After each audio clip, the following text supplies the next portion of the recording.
우리는 살다 보면 어딘가 길을 잘못 찾아갈 때가 있습니다. 저는 운전할 때 내비게이션을 거의 습관적으로 켜놓고 가는 걸 좋아합니다. 왜냐하면 제가 운전이 서툴러서 길을 잘못 찾아 들어갈 때에도 내비게이션이 저한테 올바른 길로 돌아갈 수 있도록 길을 인도해 주기 때문입니다. 그런데 가끔 이걸 켜놓고도 잘못 켜서 목적지를 잘못 찾아갈 때가 있습니다. 요즘 아파트 이름들은 대부분 길고 복잡합니다. 그래서 저는 분명히 잘 듣고 내비에 들은 대로 그 아파트 이름을 썼다고 생각을 했는데 도착해보니 지난번 가봤던 거기, 제가 가야 될 목적지가 아니라 전혀 다른 풍경을 마주했던 적이 있었습니다. 결국 다시 검색해서 그 목적지에 가느라 시간을 더 써야 됐고 약속에 늦을 수밖에 없었습니다. 요한복음 5장에는 베데스다라는 연못이 등장합니다. 천사가 가끔 그 연못에 내려와서 물을 움직이게 되는데 그 물이 움직인 다음에 제일 먼저 그 물에 들어가는 사람은 어떤 병에 걸렸든지 낫게 된다라는 전설을 가진 연못입니다. 그 연못 곁에는 38년 동안, 그러니까 정말 오랫동안 앓아누운 환자 한 명이 있었습니다. 예수님께서 베데스다에 가셨을 때 그 사람을 보고 그 사람에게 물으십니다. 네가 낫고자 하느냐? 그 병자에게는 정말 기가 막힌 타이밍이 찾아온 것입니다. 남들은 한참을 예수님을 찾아 헤매서 만나거나 아니면 친구들이 4명이나 달려들어서 침상째로 드러내려야 예수님을 만날 수 있는데 지금 베데스다 연못가의 이 사람은 예수님이 자기에게 먼저 찾아오신 것입니다.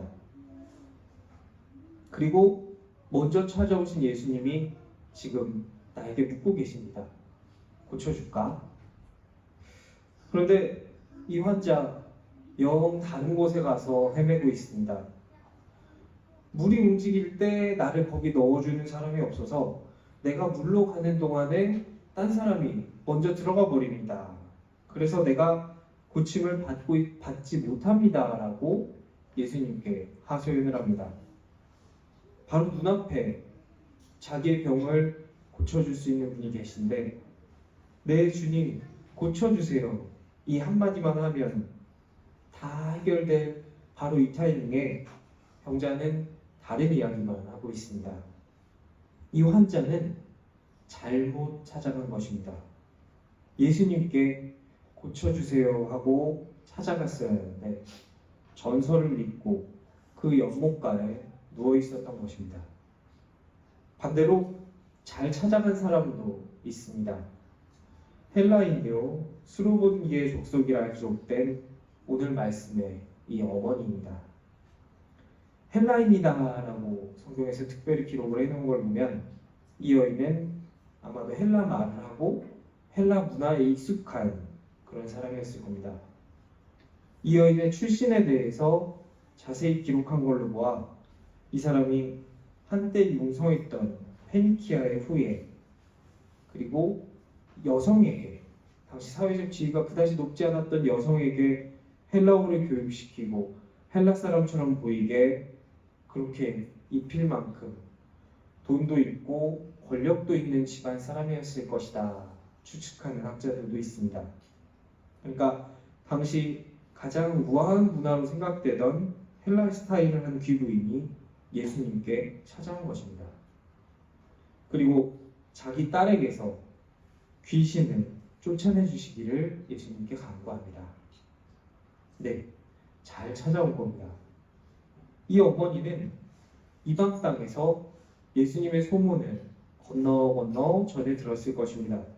그리고 그 소문만으로 예수님이 누구신지 알아봅니다. 이분이 내 딸을 살려주실 수 있는 분이구나. 이분이 나의 문제를 해결해 주실 수 있는 분이구나.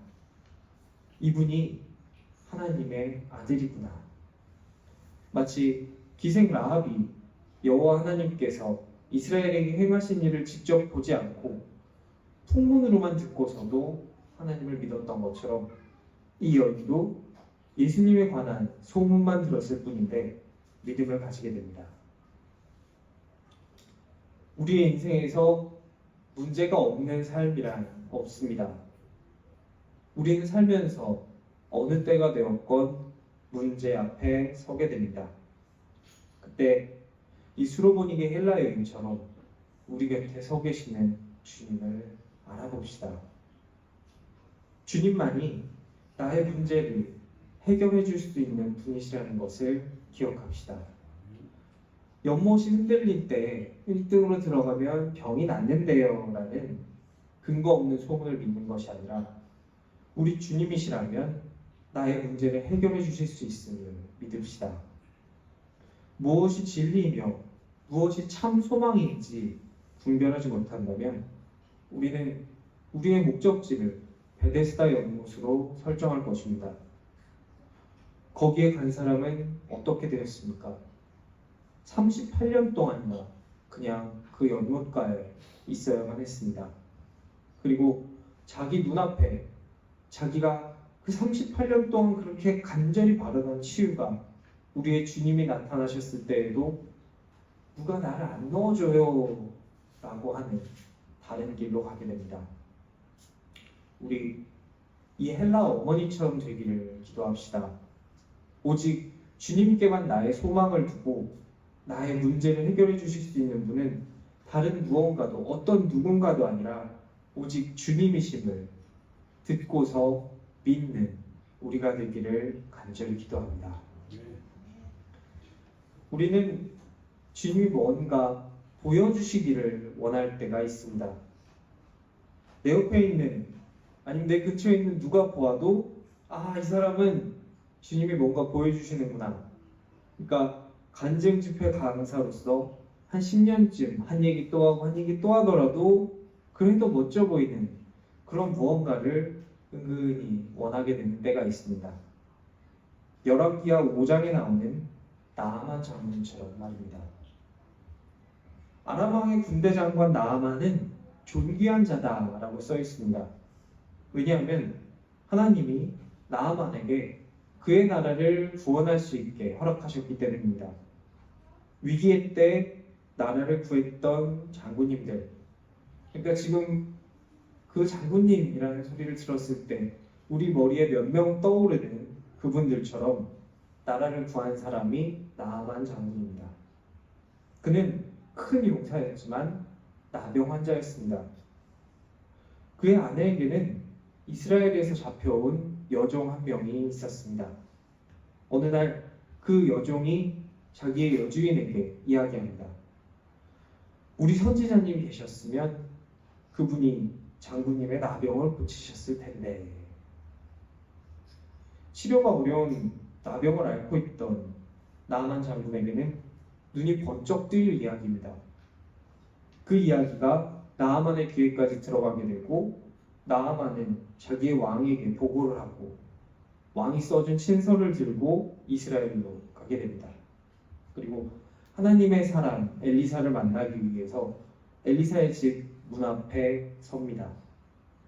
그런데 엘리사는 직접 나와보지도 않고 사람을 보내서 저 요단강 가서 7번 몸을 씻으세요 라고 전달하고 맙니다. 이에 나아만은 화를 내면서 돌아섭니다. 그리고 그가 기대했던 뭔가 특별한 걸 보여주는 장면을 말합니다. 그가 내게로 나와 서서 그의 하나님 여호와의 이름을 부르고 그의 손을 그 부위에 흔들어 나병을 고칠까 하였노라. 그런데 죄송합니다.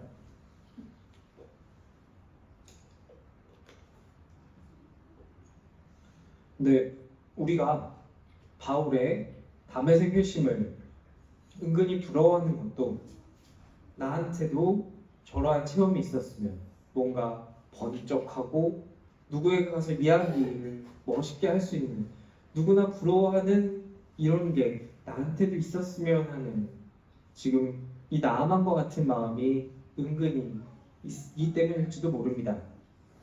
그런데 다 아시는 것처럼 나아만은 자기가 기대했던 이런 손을 흔들고 나와서 기도해주고 뭔가 특별한 의식을 보여주는 건 아니었지만, 그게 하나도 없었지만 결국 그의 병을 고침받게 됩니다.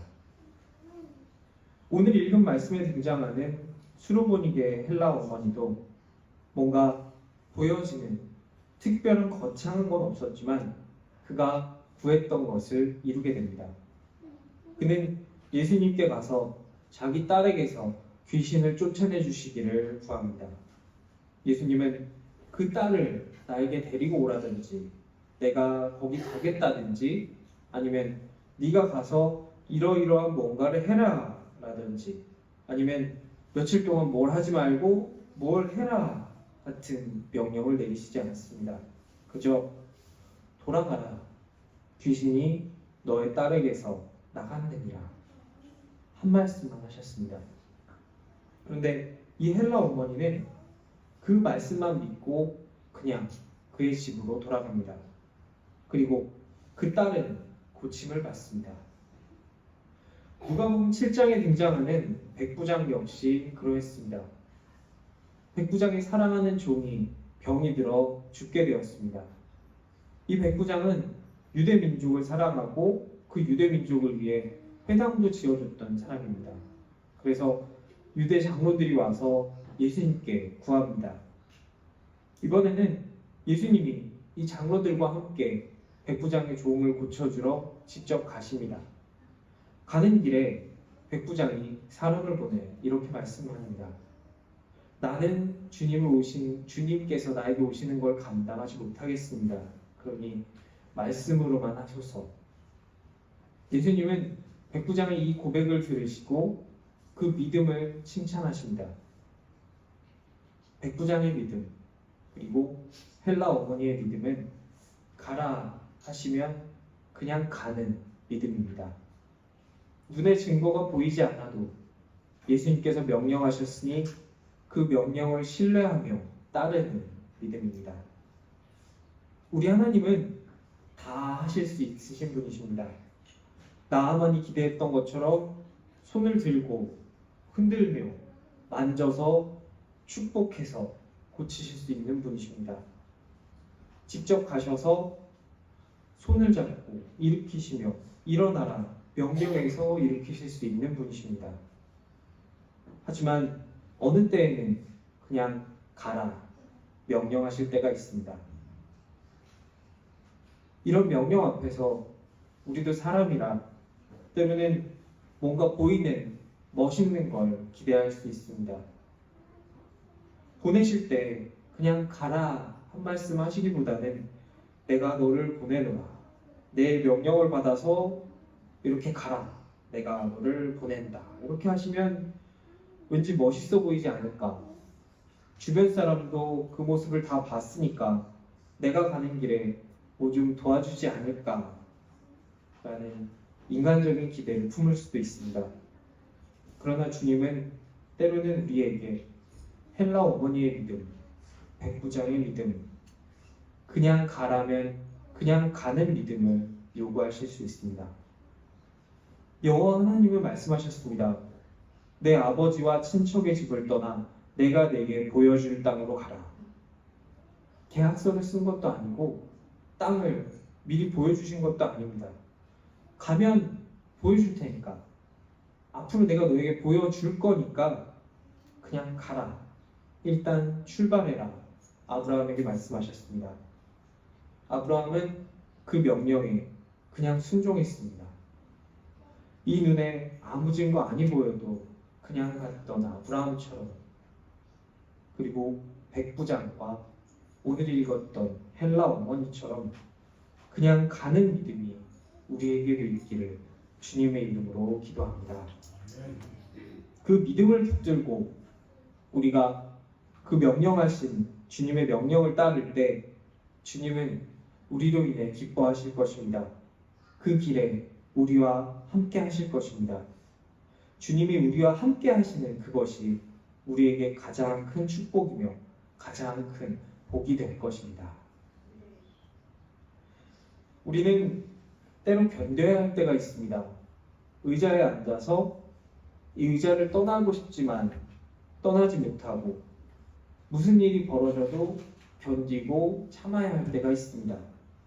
아프고 도망치고 싶지만 그 의자에 계속 앉아 있어야 하는 때가 있습니다.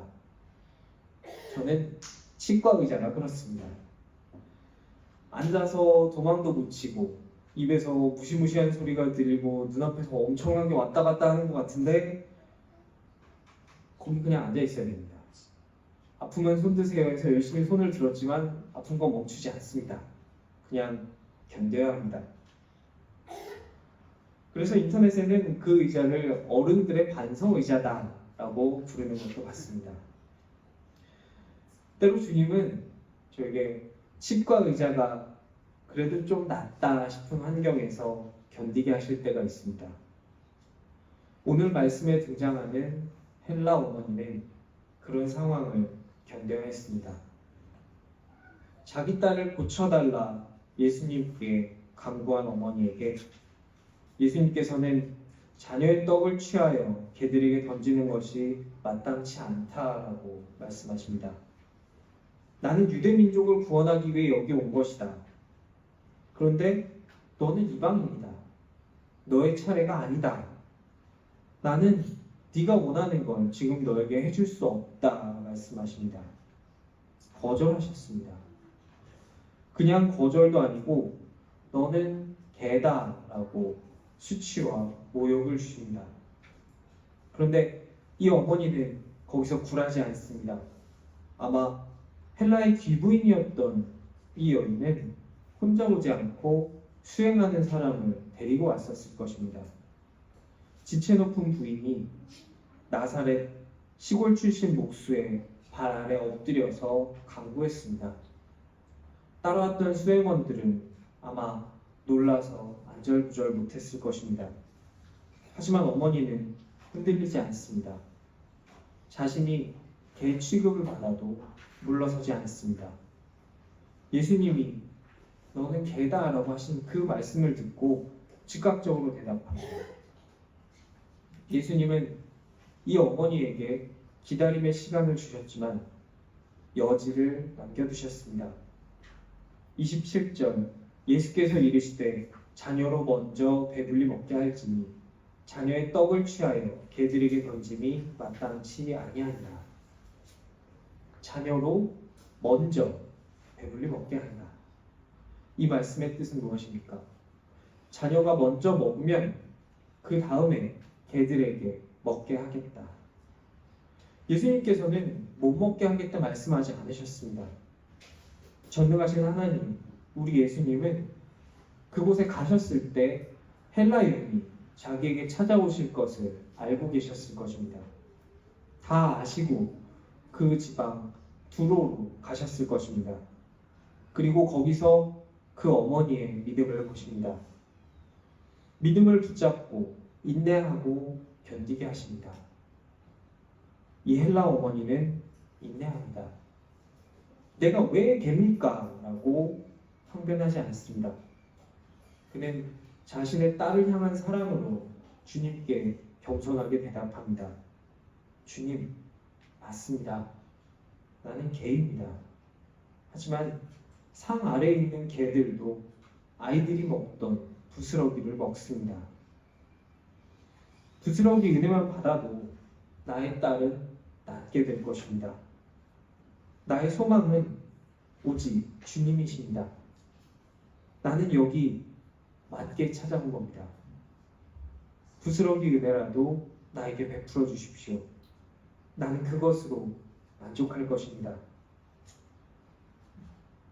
우리 주님께서는 이 어머니의 간구를 들어주셨습니다.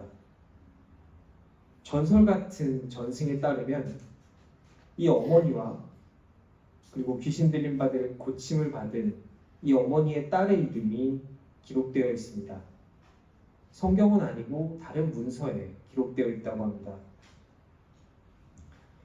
그것은 그들이 초대교회의 구성원이 되었음을 의미합니다.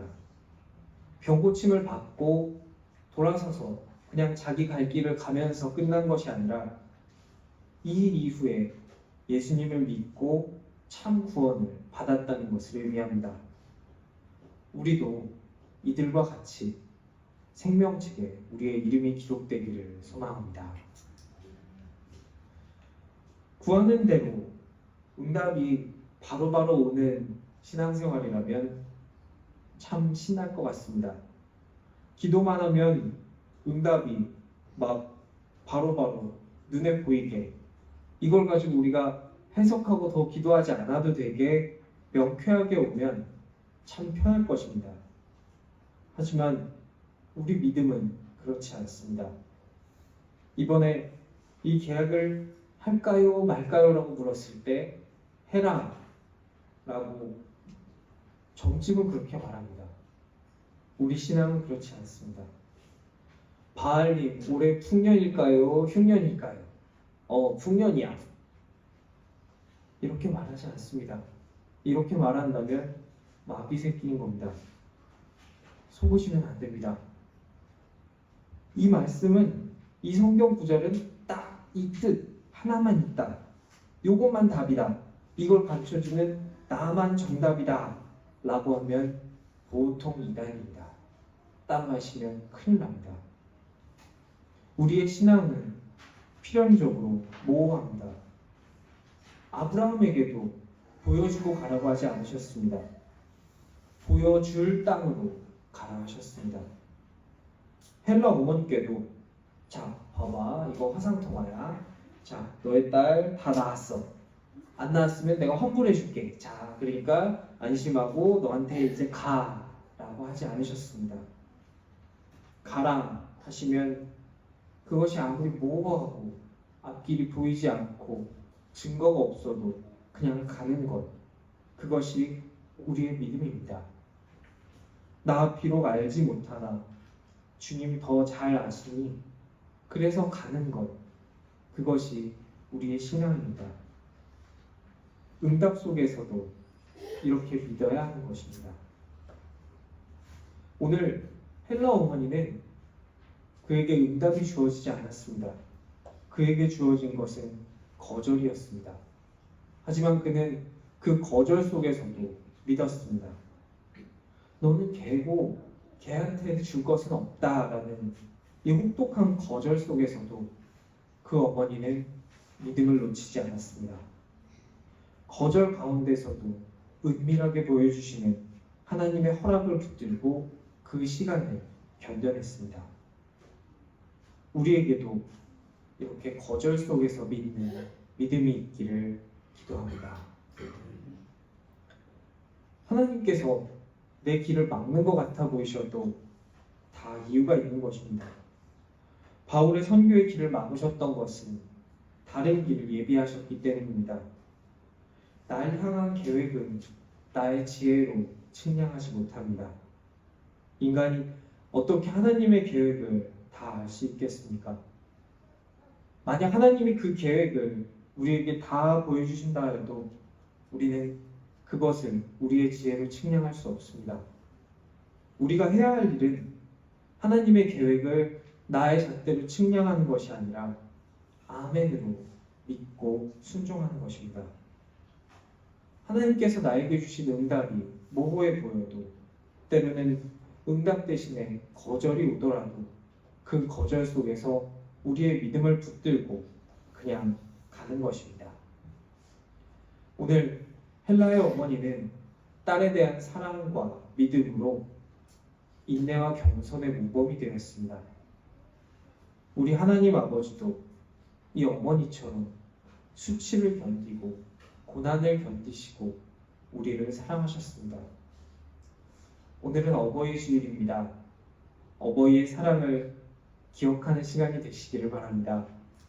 또한 세상 사람 다 나를 버려도, 심지어 나의 부모가 나를 버린다 할지라도 나를 위해서 수치와 죽음을 당하시면서까지 나를 사랑하셨던 우리 하나님 아버지의 풍성한 사랑을 받으시는 오늘 이 시간이 되기를 간절히 기도합니다.